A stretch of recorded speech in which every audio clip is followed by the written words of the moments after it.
Hi, today we're going to be talking about amyotrophic lateral sclerosis and exercise, presented by Group 15, or Laurence Barnabé, Eva Clich, and Gregory Defabrique. What is ALS? ALS is a progressive nervous system disease that causes a gradual loss of muscle control. It is caused by the damage to neurons that prevents signals from the central nervous system from being sent to the muscles. This causes a difficulty with movement. Over time, the person's health becomes worse and worse. There are several known risk factors for ALS, three of which are non-controllable, and one of them is controllable. In the non-controllable risk factors, we have heredity. So if a person's parent has ALS, they have a higher risk of contracting ALS later on. Being aged 40 to 65 and being a man. For the controllable risk factors, we have smoking. So people who smoke have higher incidences of ALS. Every year, there are about 5,000 new cases of ALS in the US, and there are approximately 30,000 current cases of ALS in the US. Only approximately 10% of people live 10 years past their diagnosis. There are several known symptoms for ALS, the most important being that it is a progressive disease. It will present in a variety of ways, including difficulty walking and doing activities of daily living, falling, weakness, a slurred speech, muscle cramps and twitching in the arms, shoulders, or tongue, inappropriate crying, laughing, or yawning, cognitive and behavioral changes. There are 5 basic categories of ALS. So there is classical ALS, which is the typical one, primary lateral sclerosis, progressive bulbar palsy, progressive muscular atrophy, and familial ALS. Considering ALS high incidence and the lack of a cure, finding a way to make the disease easier to live with is extremely important. Exercise offers a lot of health benefits for many conditions, raising the question as if exercise can benefit people with ALS. Now that we know more about ALS, we're going to present you 3 studies about the effect of exercise on ALS. Let's start with the first one, the role of exercise as a non-pharmacological therapeutic approach for amyotrophic lateral sclerosis, beneficial or detrimental. This study was conducted by Dr. Kcep and his co-workers. The paper provides an overview of the effect of exercise training in ALS-affected mice and patients. Like I wrote it on the PowerPoint, it was supposed to be on mice and patients, but it was only tested on mice, but like the result of the mice gave them the idea of what would the result be on patient, but it was actually just tested on mice. This study concludes that mild to moderate swimming-based endurance training appeared the most advantageous mode of exercise in SOD1 mice, improving animal survival and delaying the onset and progression of the disease. The results showed that mild to moderate endurance exercise had positive impact, whereas vigorous endurance seemed to have null or harmful impact on ALS mice. Some research was also done by Dr. Kato and a research team at the Osaka University Medical Center. Together, Dr. Kato and her co-worker published a research paper called Effect of Muscle Strengthening Exercise and Time Since Onset in Patients with ALS. It analyzed the relevance between the effect of muscle strengthening exercise and time since onset in patients with ALS.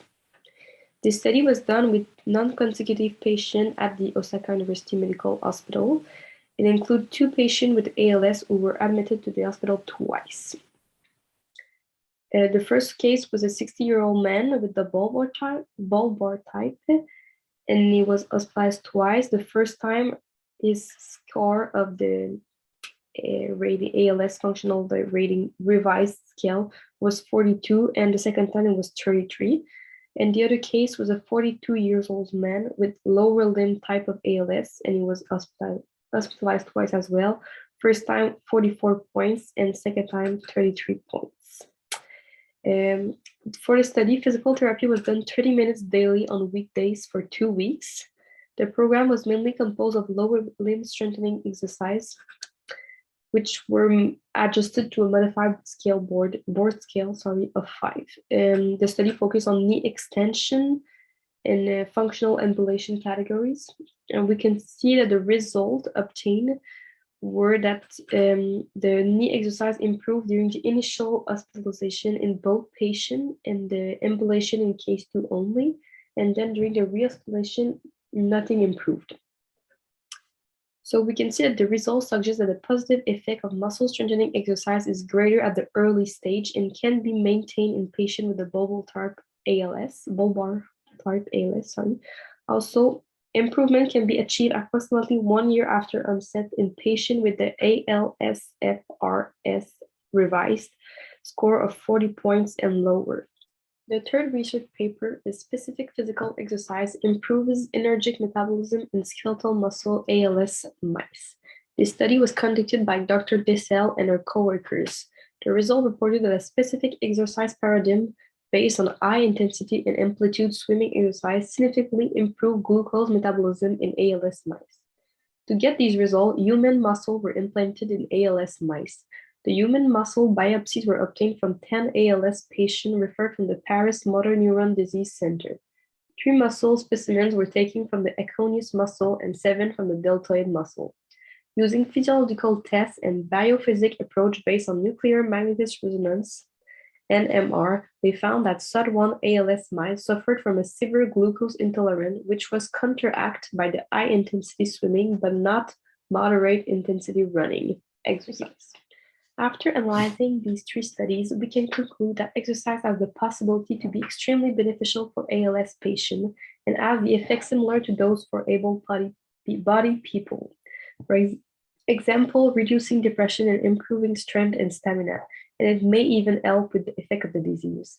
There is no way to say for sure what type of impact exercise has on ALS patients due to the lack of conclusive studies published to date. Existing studies, like I just mentioned to you, do not offer precise and reliable conclusion with large enough study sample. Those studies are small, with like the second study I presented was only on 2 cases, so it's not enough to make an assumption of the exercise. Despite this being the case, many researchers have come to the conclusion that exercise is good for patients because it will never make the patient condition worse. For example, some studies said that exercise did not help the score of the people with ALS, but it helped like their daily life or whatever. So it won't make the disease worse, but sometimes it won't help. Physiologically, there is no clear explanation as to why certain subjects improve more at faster rate than others, but at the rate of the science progression, scientific and researchers are confident they will come When it comes soon. to exercising with ALS, some sports and activities can be recommended, such as swimming. Swimming increases glucose metabolism, which increases energy production in the body. Light intensity leisure activities, such as walking or static bike, can also help. They offer physical activities without being too straining, which increases the quality of life of ALS patients. Sports that should be contraindicated are sports on uneven surfaces, such as gymnastics or hiking. Uh, they have a high incidence of falling, which could lead to serious injuries. Um, Contact sports such as football or rugby should also be contraindicated. They have a high incidence of neck and spine injuries, which in ALS patients could further deteriorate the nervous systems and the nerves in the body. Modes of physical training that can be recommended are flexibility training. They help with contractures of the muscles due to muscle atrophy. Resistance training can also be recommended. They increases the strength in ALS patients. Patients from a study who received resistance training have scored better score on the ALS FRS scale, and they have a less incidence of falling, which means less incidence of serious injury. Low to moderate intensity endurance training can also be recommended. It increases respiratory capacity and increases physical performance without being too straining for the patient. Modes of exercise training that should be contraindicated are vigorous endurance training. With the progression of the disease, the patients grow more and more fatigued, the muscles grow weaker and weaker, so physical activity that is too straining for the patient is not good for them. Some special consideration when training a patient with ALS. It is important to keep the intensity of the exercise training within their capabilities. Once again, with the progression of the disease, the patients grow more and more fatigued.